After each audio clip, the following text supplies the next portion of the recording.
तो युवाओं की आवाज गैर राजकीय संगठन के माध्यम से हमने पत्र परिषद बुलाई है। तीन विषय है। सबसे पहला विषय शिक्षण विभाग, दूसरा विषय भी शिक्षण विभाग और तीसरा विषय सर्वसामान्य प्रशासन जिला परिषद गोंदिया।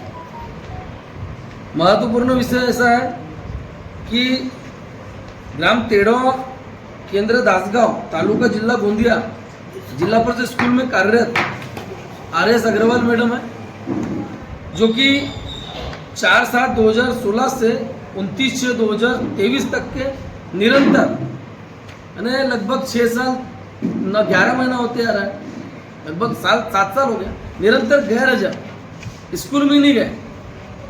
तो यह खबर हमें प्राप्त हुई 3-4 महीने के बाद में। हमने सोचा कि उनको रिलीव नहीं किया होगा, उनको रुजू नहीं किया होगा, उनको पुनः सेवा में नहीं लिया होगा, प्रोसेस चालू होंगी। उसी दरमियान हम लोग भी पेंडेंसी में रहे, लेकिन बाद में हमें खबर मिली फरवरी महीने में। तो हम जिला परिषद की जिला शिक्षण अधिकारी के पास में गए। जिला शिक्षण अधिकारी साहब ने बताया कि इनको रुजू कर दिया है। उस टाइम पे जिला शिक्षण अधिकारी महेंद्र गजबी साहब से प्राथमिक जिला शिक्षण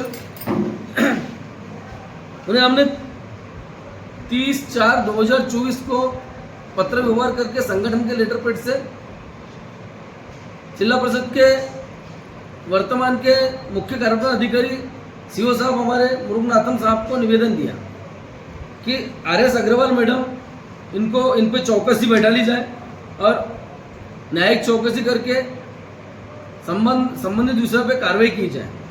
उसी फलस्वरूप हम लोगों ने यह मुद्दे को लेकर निरंतर जिला शिक्षण अधिकारी महामुनि साहब प्राथमिक, जिला परिषद के मुख्य कार्यपालन अधिकारी मुरुगनाथन साहब, इनसे निरंतर 3 से 4 बार मुलाकात किया। प्रत्येक 10 से 12 बार फोन पे बात हुई।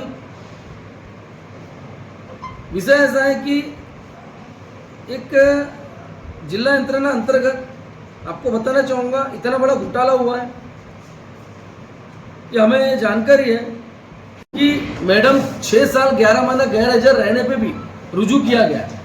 हमने जिला परिषद के तत्कालीन जिला शिक्षण अधिकारी अपने महेंद्र गजबी सर से बात किया तो बोले हमारे राइट्स में हम करते हैं, हमको करते आता है।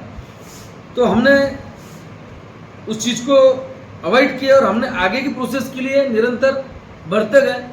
इसकी डीप में अध्ययन किए और अध्ययन करने के बाद में हमें पता चला कि GR के आधार पे कि कंटिन्यू 5 साल से गैर हाजिर जो भी सेवा कर्मी रहता है या अधिकारी कर्मचारी जो भी गैर हाजिर रहता है 5 साल से निरंतर 5 साल की कालावधि के अंदर जो भी गैर हाजिर रहा, तो उसको जिला यंत्रणा मार्फत कलेक्टर या विभागीय अपने संबंधित विभाग के अधिकारी वर्ग इनके माध्यम से उन्हें रुजू करके पुनः सेवा में लिया जाता है। यह प्रावधान है 5 साल के अंदर।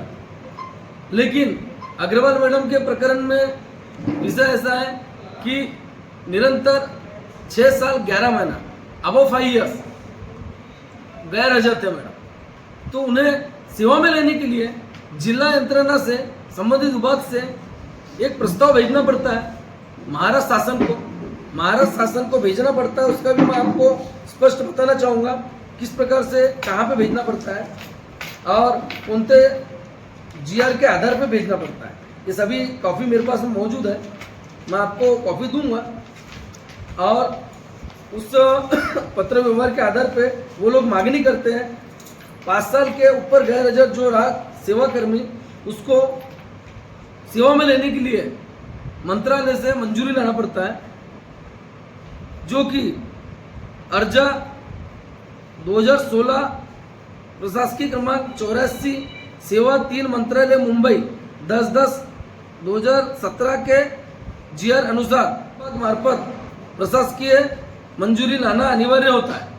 यह धारणा है, मतलब यह एक GR का मतलब परिपत्रक है, यह शासन निर्णय है। लेकिन RS अग्रवाल मैडम को पहले नियुक्त किया गया, उसके बाद में मांगनी पत्र का अहवाल पेश किया गया मंत्रालय, ज्वाइन पहले किया गया, उसके बाद में मांगनी के लिए मंत्रालय में अप्रूवल किया गया, मतलब पत्र व्यवहार किया। पत्र व्यवहार करके ऐसा किया गया कि इन्हें रुजू किया जाए, जबकि रुजू कर लिया गया।